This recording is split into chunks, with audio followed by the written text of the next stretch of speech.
What is up, everybody? Welcome to the Collective Podcast, where we may have kind of a potluck episode for you today. We've got a few different things we want to talk about. And Shane, where I want to jump in is I was having a conversation the other day about like innovation's role in the mortgage industry. And where should we be trying to be innovative, but where are we possibly allowing innovation to be the excuse for doing nothing? You're muted. Does that mean we're the tater tot casserole? Is that what we are right now? People like to hate on the casserole, but I'm a casserole fan. I don't know many people that don't like tater tot casserole. I mean, I think that's just a person that I don't want to be friends with. But I think that innovation, big I innovation, is a drug that has a diminishing return. And every time you use it, you have to do more innovation to feel like you're getting the same return. And what I mean by that is, we say, okay, I'm going to really lean into AI. But what innovation really means for most people in sales is they're going to dabble in something that other people are using that they're fearful if they don't dabble in, they'll lose business to that person using it. That's really what they mean. Yeah. Because you call a top producing LO and you go, hey man, how are you using AI? And he goes, nah, I'm just using ChatGPT to help with my posts. Like that is not innovating with ChatGPT, right? Yeah. Whereas we have a great friend, Jonathan Mast. That guy is innovating with AI. And so I think part of this is the definition of innovation really needs to be refined, because what most people are doing is they're trying to adopt things. But because they're not actually becoming an expert on anything, they don't get the return they want. So then they tell themselves, I got to adopt something different. That didn't work. Oh my gosh, I'm falling further behind. And then they adopt something else. And then they adopt something else. And then if you go, hey, Kyle, like, how do you think you do at talking to realtors on the phone? And you're like, I don't ever practice that. Why not? Well, I got all these new innovations I'm working on. I go, hey man, like, what's your cadence for building your list? How do you nurture leads, prospects, pre-approvals, past clients to nurture lists? I'm really not doing that. Why not? Well, I got all these new projects I'm working on, right? And so I think it's a diminishing return because people aren't using, they don't even know what they mean by innovate. They're just adopting things. And then they're not actually adopting them well to actually become an innovator. It's spot on. So it shouldn't be as much about innovation then, or is it still like, can I innovate personally for myself on something that technically is already out there, or is that no longer called that? I mean, to me, innovation is when you're Elon Musk putting electric chargers in the middle of, the California desert, because 10 years later, there's going to be a car that's going to need that. If I'm using AI because I see my competitors using AI, I'm not really an innovator. I'm an adopter. Yeah. And so really for me, and I know you had this conversation on a podcast and you were digging in on innovation. I almost wonder if the word we're actually talking about is adoption. Yeah. Because most people in mortgage aren't really innovating. And listen, that's not a bad thing that you're not an innovator. If you're the innovator, that means you're the mad scientist. And most people don't have the staff, the time, the resources to try a bunch of things, fail 90% of the time, hit on 10%, and win it big. It's like going into oil and gas. My brother-in-law owns a very small oil company. And he was laughing because he just got this big deal. I'm like, dude, congratulations. Huge deal. He's going to get like management of like 200 wells. And he currently manages 80 wells. And he goes, yeah. And he goes, there's this guy who just sold his oil company at 40 years old for $2 billion. And I'm like, oh my gosh. I'm like, I wish I was that guy. And he goes, here's the deal. That's like 1% of the people in oil and gas. Yeah. Everybody else is just grinding out a living, trying to make ends meet. And I think that that's true in mortgages. The guys who are innovating are also the ones who are losing big. Whereas if you're adopting, you can basically always win big because you go, what worked And how do I do it a little bit better, a little bit more consistently, a little bit sexier with a little better branding? And you're just adopting things and then you're revising those based on who you are and your story. Well, so then let me ask you this. How do we keep the adoption of new ideas from crippling us to just constantly having ideas, but we're never actually executing or putting in putting the strategy in place? So for me, what I have done poorly is not done what I'm going to describe. And so what I would say is I think that you should have innovation time on your calendar.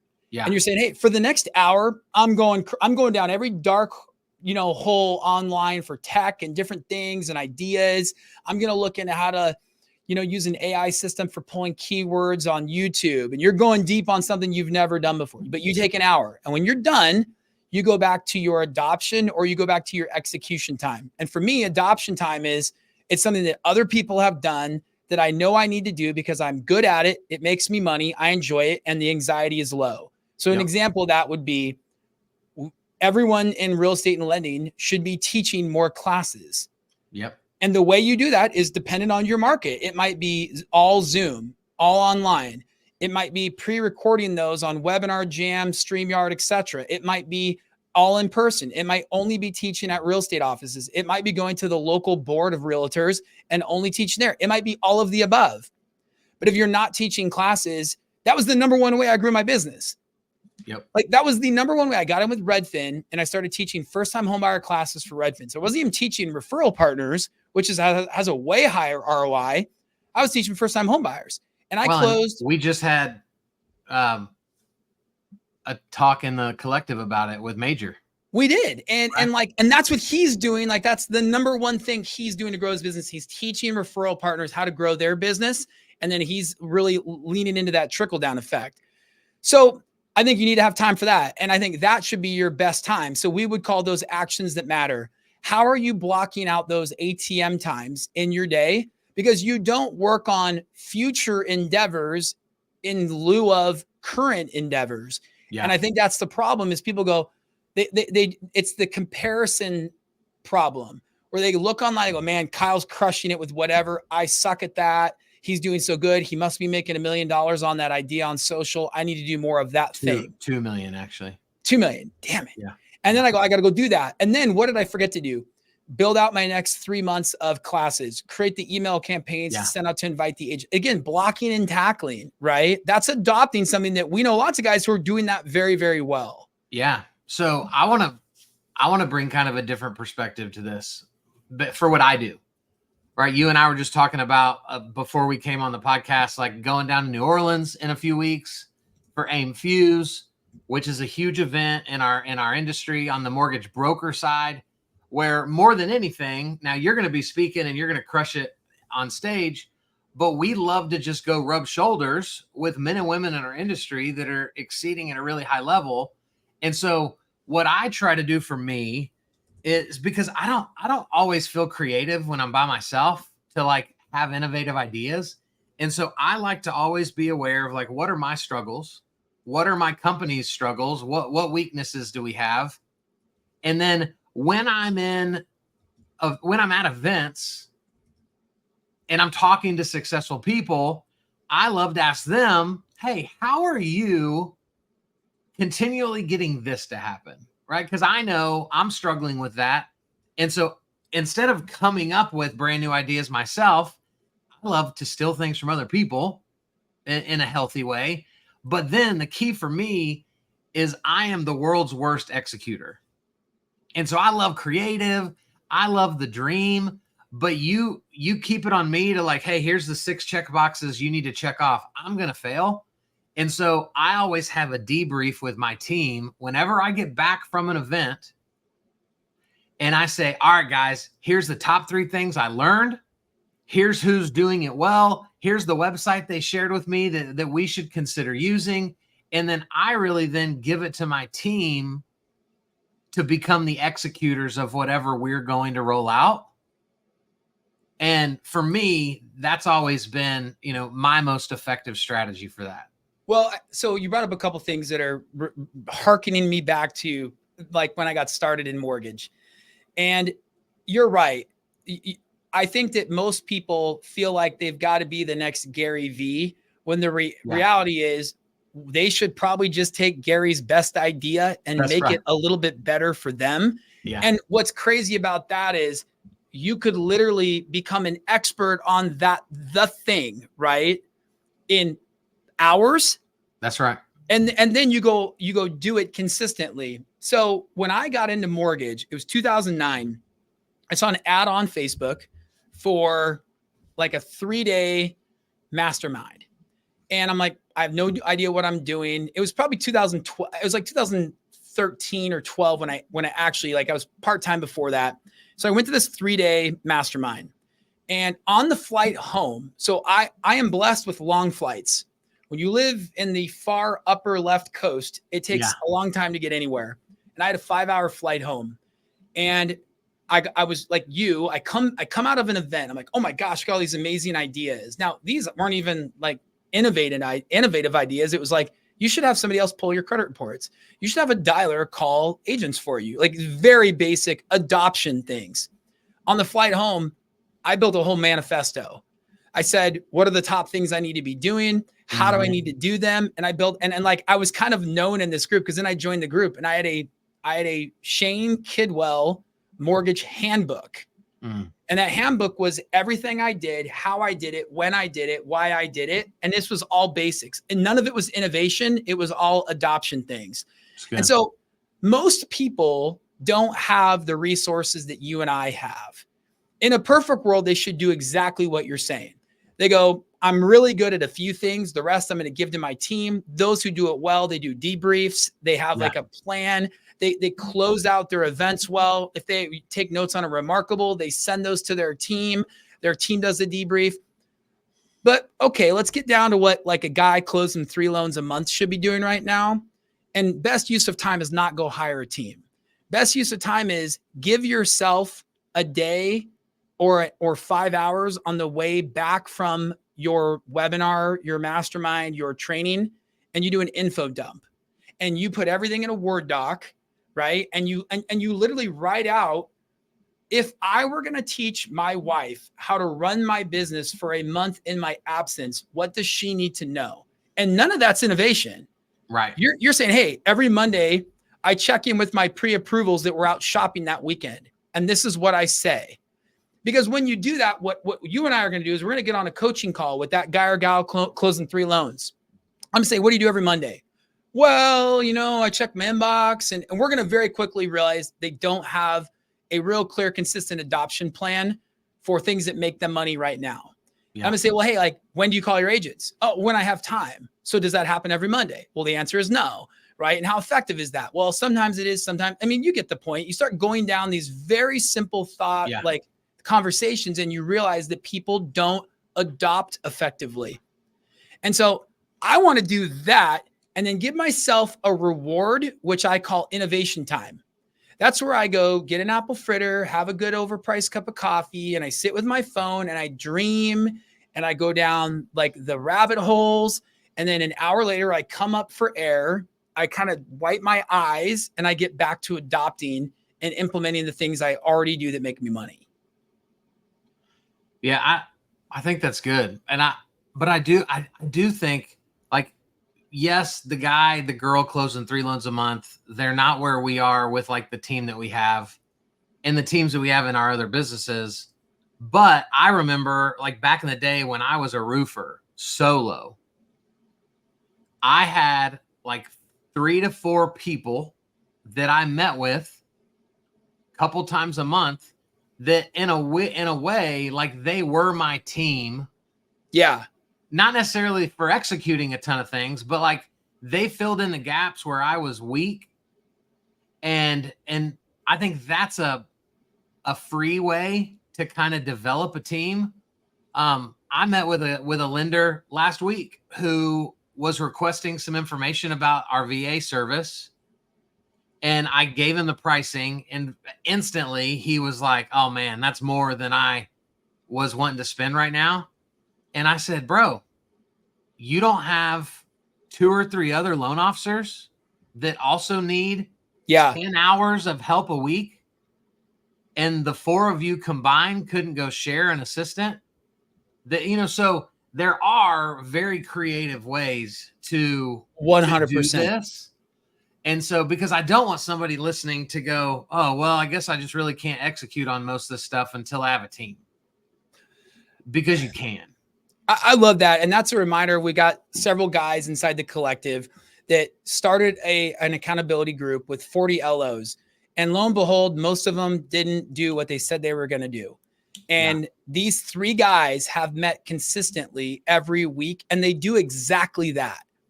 They get together, they challenge each other. Now they're friends. They don't even care about us anymore because they got their tribe of 3, right? And they do exactly what you're saying. They refine each other. It's like everyone needs a committee, right? That says, hey man, I don't know if that's a good use of your time. And are you getting any return on that? Like, you can't always have conversations with yourself. And so for me, I wrote my manifesto, but then I joined that coaching. Yeah. And then I was implementing those things as a coach was saying, well, what did you do Monday? And what did this happen? And why did you do that? And so I think your point is that you have to have other people to help you refine your adoptions and your innovations, right? How you allocate your time for that. And my point is, don't wait to have a team to start. But build a team in some way. And again, really what we're talking about is stop making excuses. Yeah. Because you go, I would innovate, Kyle, but I don't have a team like you. Well, that's an excuse because I didn't have a team. Yep. And it would also be true to say, like, you could have a team. And that's the beautiful thing about social media is I could get online right now and say, hey, I need to find somebody who would be willing to meet today on Zoom to help me with a problem. I'd have 50 people like, dude, I'll get together with you. Yep. Right. And so like, we just don't take the time to ask for what we need. Yeah. And when it comes to innovation and adoption, it's key. So I think there's 2 big takeaways from today. One is, I think anyone listening, watching should instantly look in the mirror and go, what have I been mulling over for forever? What have I kept saying I'm going to start doing that? Like, what is that thing that started as innovation, but has now become the bottleneck in your business that's keeping you from doing anything? Either move it out of the way or make today day 1 of executing on that idea. And then Shane, I think the other thing is for everybody to know, we have our very first sprint starting. Now, by the time this goes on the podcast, this will have already been available. So it is available as of now to people on the podcast. But we're starting our first AI sprint inside the collective, 4-hour-long trainings with Jonathan Mast, not just our AI expert, but a world-renowned AI expert. And so if you want to digitally leverage other things, I think Jonathan is actually spending a full week talking about basically like how to replace your assistant with AI. And so guess what? If you don't have an assistant, you don't need one, maybe, because Jonathan's going to show you how to overcome that with artificial intelligence. And so get signed up, right? That's selfishly what you and I want most for people that listen to the podcast is be a part of our tribe. Come hang out with us, thecollectivecoaching.com.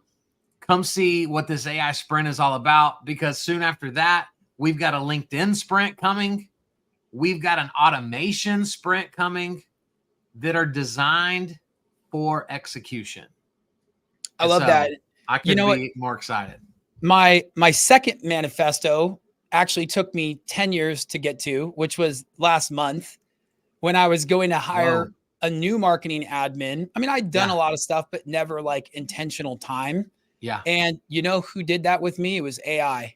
Come on. AI asked me 10 questions. I put a mirror up, had a conversation with myself. Yeah. That was facilitated by AI. And my new marketing admin started this morning. She's in Ghana. She's amazing. She's got 8 years marketing experience. She worked for WhatsApp. And we went through the first 5 pages of that manifesto, which gave her a week's worth of homework, action items, and work to do. And so There is no excuse not to better yourself in business.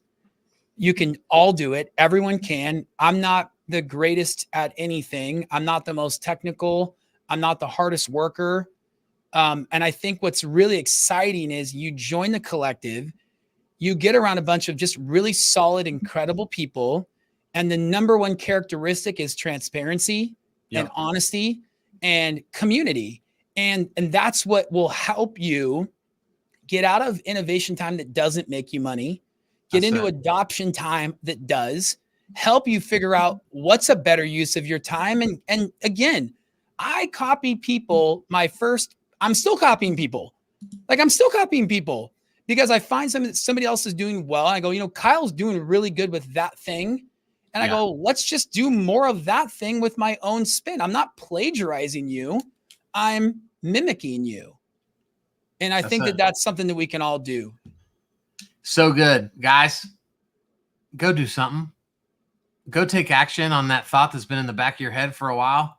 And then come join us in the collective at thecollectivecoaching.com.